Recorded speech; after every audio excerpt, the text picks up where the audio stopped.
Good afternoon.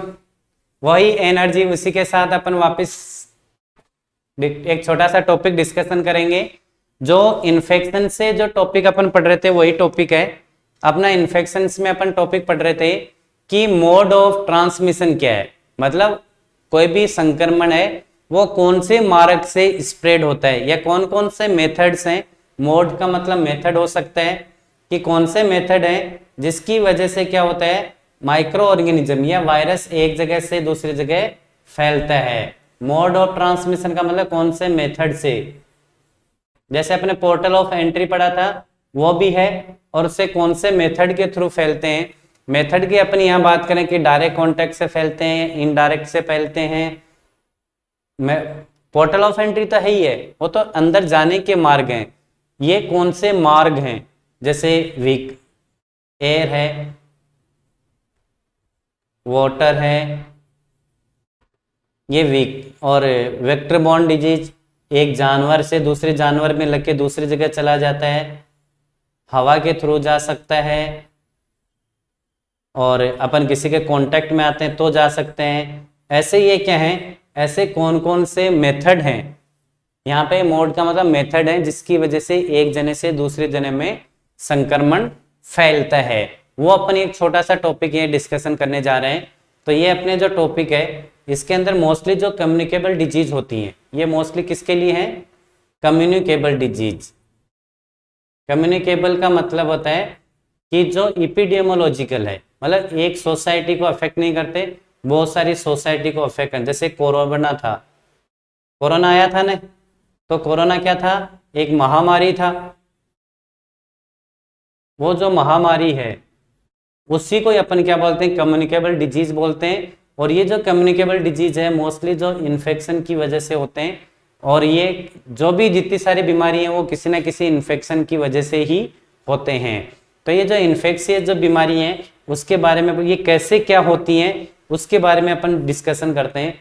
जैसे इसका short में अपन डिस्कशन करेंगे तो सीधा यहाँ पे ये है कि जो ये संक्रमण है उसको मार्ग कौन से, या मोड क्या है, इसका मोड क्या है या विधि क्या है,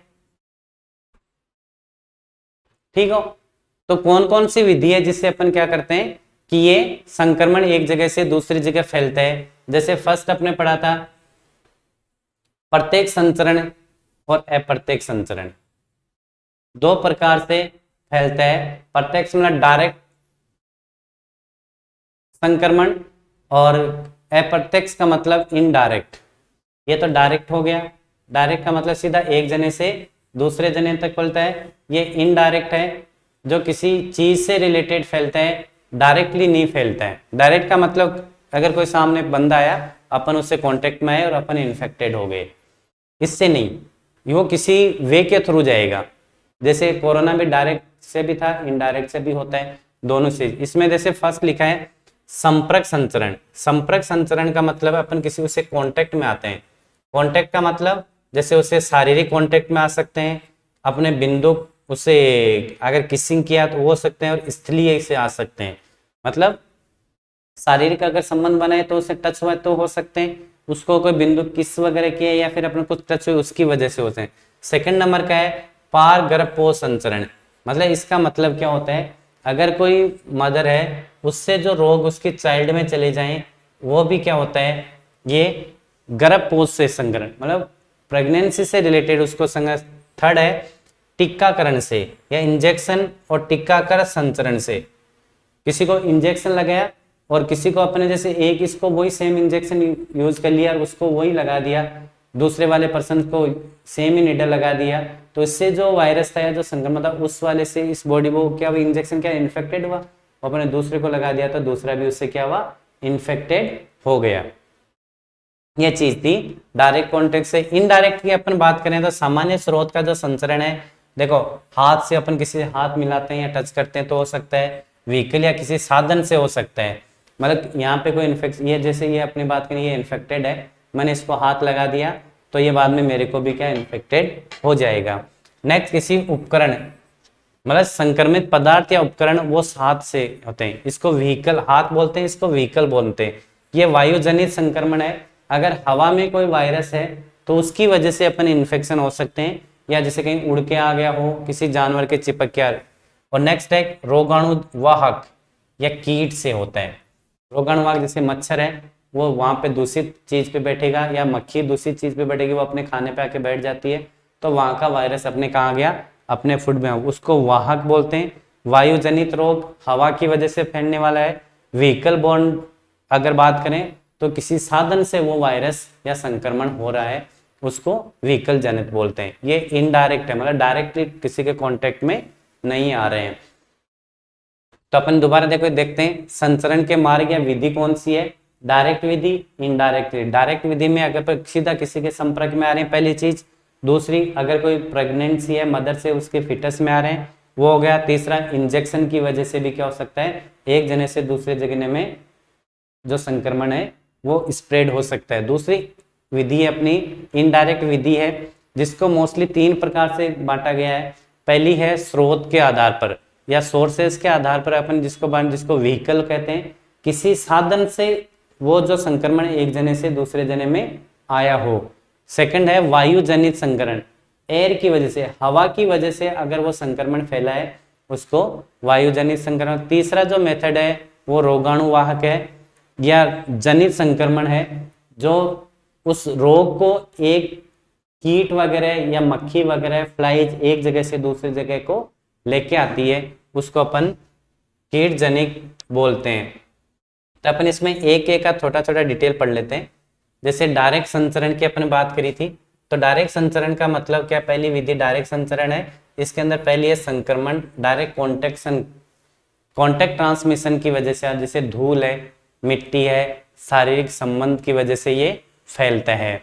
जैसे अपने पहले किसी के, अगर जैसे यहाँ पे ये आपके एग्जाम में क्वेश्चन आते हैं, इसमें बहुत छोटे, जैसे डायरेक्ट कॉन्टेक्ट के अपने शारीरिक संबंध की बात करें, अगर कोई, जैसे मैंने पहले भी आपको बताया है कि जो जैसे अपन किसी किस करते हैं, चुंबन लेते हैं, या उससे संपर्क में आते हैं, या सहवास करते हैं, या यौन संबंध बनाते हैं, अगर वो ऐसी होने वाली जो बीमारियां हैं, उसको कौन कौन से संक्रमण, मोस्टली HIV एड्स होता है, त्वचा से रिलेटेड डिजीज हो सकती है, नेत्र रोग से रिलेटेड डिजीज हो सकती है। अगर किसी को त्वचा की बीमारी है, किसी ने कांटेक्ट में हो गया, तो वो बीमारी हो सकती है। एड्स और HIV मोस्टली सेक्स से होता है, जो इसमें शारीरिक संबंध बनते हैं तब होता है। स्थानीय जो मिट्टी है उसकी वजह से भी मैंने आपको बताया था, मोस्टली जो टिटनस वगैरह है वो किससे होता है, उस मिट्टी से, स्थानीय लोकल मिट्टी से होता है। नेक्स्ट है ड्रॉपलेट इन्फेक्शन। ड्रॉपलेट इन्फेक्शन का मतलब है, ये मोस्टली किससे होता है, अपन जो थूकते हैं और खांसते हैं, छींकते हैं, या जोर जोर से जो चिल्लाते हैं, तो उस चिल्लाने से अपन जो बोलते हैं, तो अपने माउथ से क्या होते हैं, वो जो अपनी बॉडी में जो संक्रमण है वो बाहर की तरफ निकलता है, और बाहर की तरफ निकलता है तो वो एक जने से दूसरी जने में फैलता है, और वो जो फैलता है उसी को ही अपन क्या कहते हैं, ड्रॉपलेट कॉन्टैक्ट कहा जाता है, या बिंदुक संपर्क कहा जाता है। जिससे मोस्टली क्या होता है, टीबी वगैरह जो बीमारी होती है वो इसी की वजह से, टीबी को अपन क्षय रोग बोलते हैं, ये माइकोबैक्टीरियम ट्यूबरकुलाई की वजह से होता है। मेनिंजाइटिस भी इसी की वजह से होता है।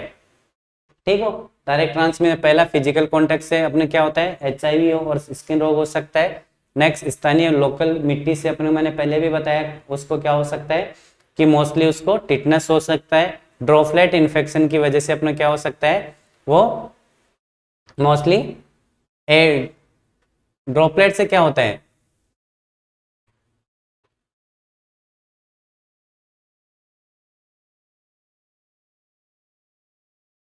ड्रॉपलेट इन्फेक्शन के मोस्टली टीबी वगैरह हो जाती है।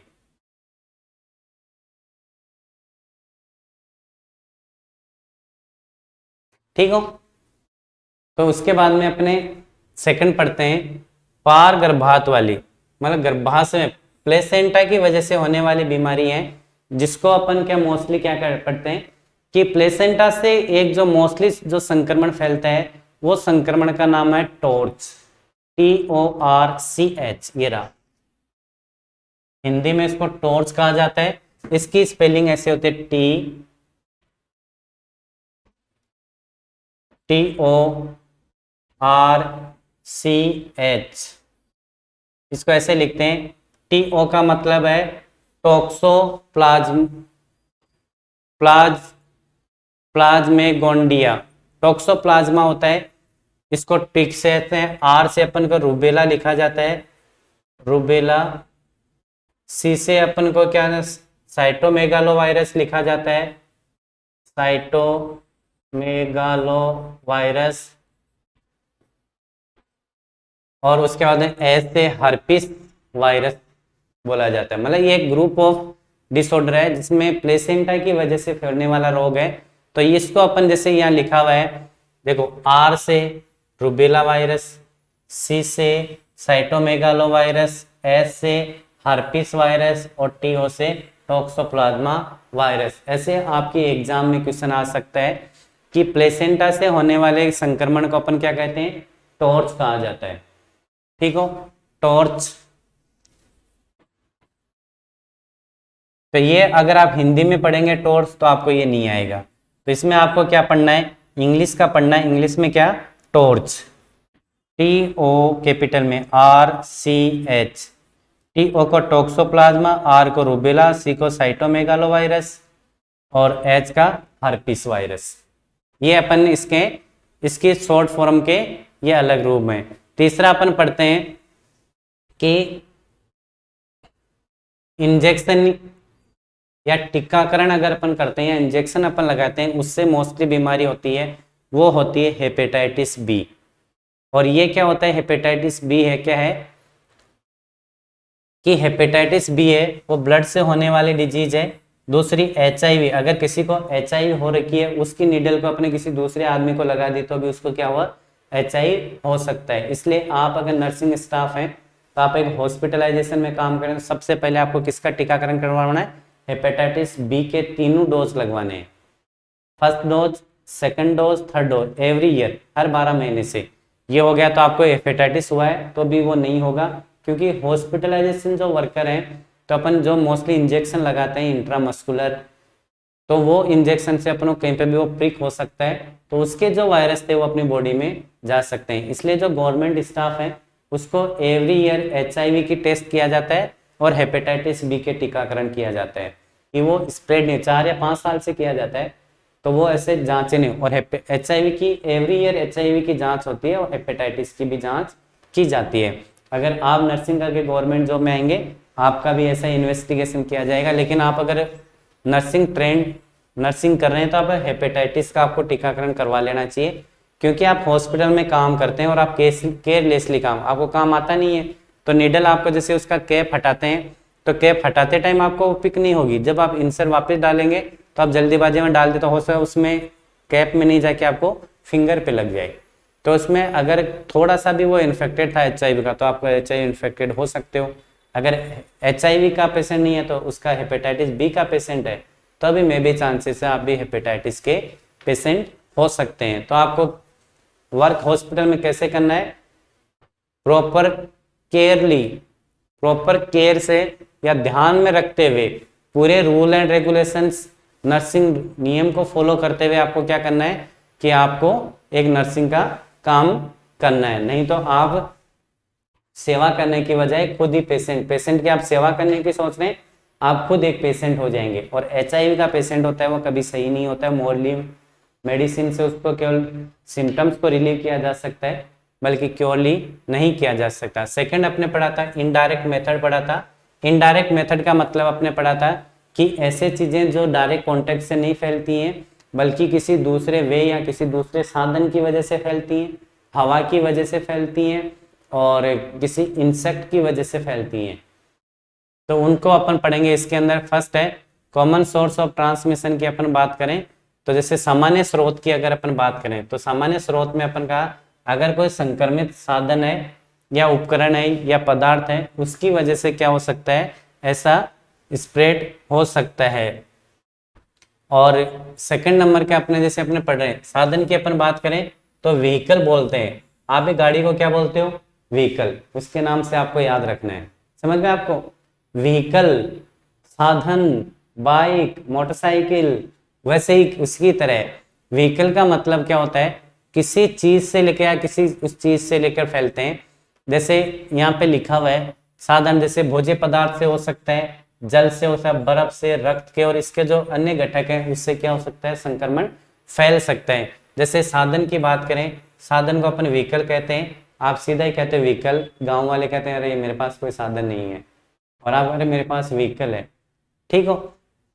जल, खाद्य पदार्थ जैसे दूध, दूध से बनी हुई चीजें, कच्ची सब्जियां, फल आदि से जो होने वाले जो रोग हैं वो कौन कौन से हैं?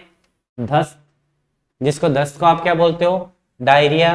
हैजा को अपन कोलेरा बोला था, पोलेरो बोला था। और आंत्र परजीवी, इंटेस्टाइनल पैरासाइटिस हो सकते हैं, फूड पॉइजनिंग हो सकता है, डायरिया हो सकता है, और हेपेटाइटिस ए और हेपेटाइटिस बी हो सकता है, सॉरी हेपेटाइटिस ए हो सकता है। तो अपने फर्स्ट वाला अपने क्या पढ़ा था कि जो साधन है जल और खाद्य पदार्थ, अपने दो की बात करी थी। जल का मतलब वाटर, और जो फूड प्रोडक्ट हैं उसकी वजह से, फल सब्जियां, उसकी वजह से कौन से संचारित रोग होते हैं, जैसे दस्त हो सकता है, कोलेरा हो सकता है, उसके बाद में कोलेरा को अपने हैजा बोल दिया, पोलियो हो सकता है, हेपेटाइटिस हो सकता है, फूड पॉइजनिंग हो सकता है, ये अपने इसकी वजह से हो सकते हैं। दूसरा इसका चीज है रक्त, रक्त मतलब खून या ब्लड, या उसके जो ब्लड कंपोनेंट है उससे मोस्टली अपन का आपको पता है ब्लड से होने वाला कौन सा है, हेपेटाइटिस बी,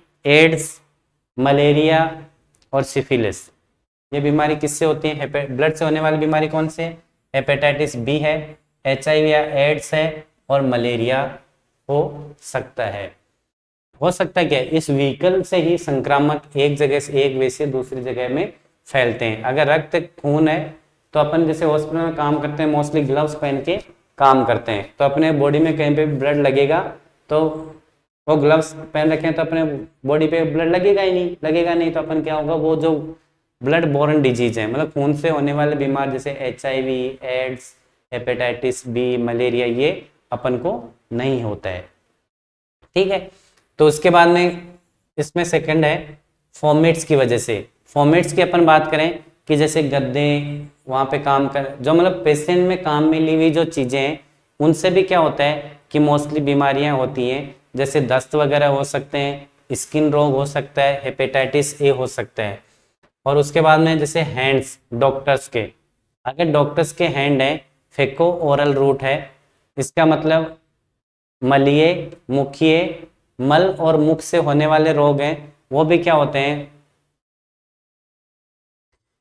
कि इन्फेक्टेड हो सकते हैं। तो इसलिए अपन क्या करते हैं मोस्टली जो वार्ड में काम करते हैं तो मास्क लगा के रखते हैं और हाथों में ग्लव्स पहन के रखते हैं, तो इससे अपन को जो संक्रामक बीमारी वो नहीं होती है। और हाथ से अपने ग्लव्स पहन रखे हैं तो अपने को जो ब्लड बोर्न डिजीज है या जो फॉमिट्स हैं उससे होने वाले रोग अपन को नहीं होते हैं। नेक्स्ट अपने आता है वायु जनित रोग।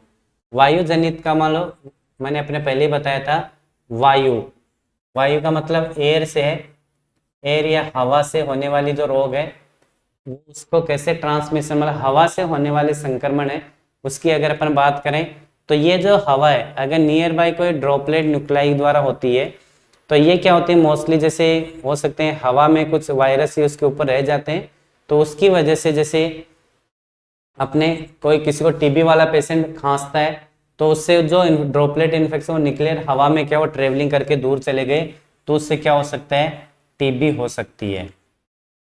इसके अलावा इन्फ्लुएंजा हो सकता है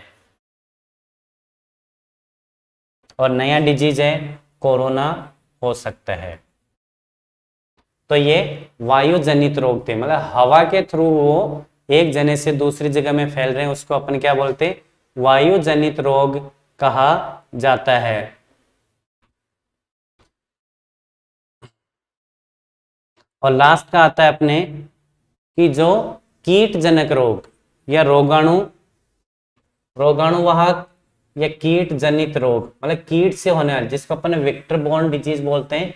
वेक्टर बॉर्न डिजीज मतलब जो कीड़े मकोड़े, कीट, इंसेक्ट, रोडेंट, इनकी वजह से मक्खी, इनसे होने वाले जो रोगों को अपन क्या बोलते हैं, व्हीकल या कीट जनित रोग बोलते हैं या वेक्टर बॉर्न कहा जाता है। तो कीट से होने वाले रोग कौन कौन से हैं, जैसे मैंने कहा कीट होते कौन कौन से, मक्खी हो गया, मच्छर हो गया, कृंतक जिसको रोडेंट बोलते हैं, पिस्सू हो गए।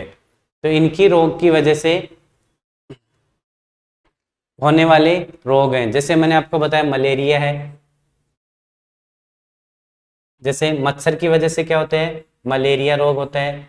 सॉरी, हिंदी में लिख देता हूँ, मलेरिया होता है।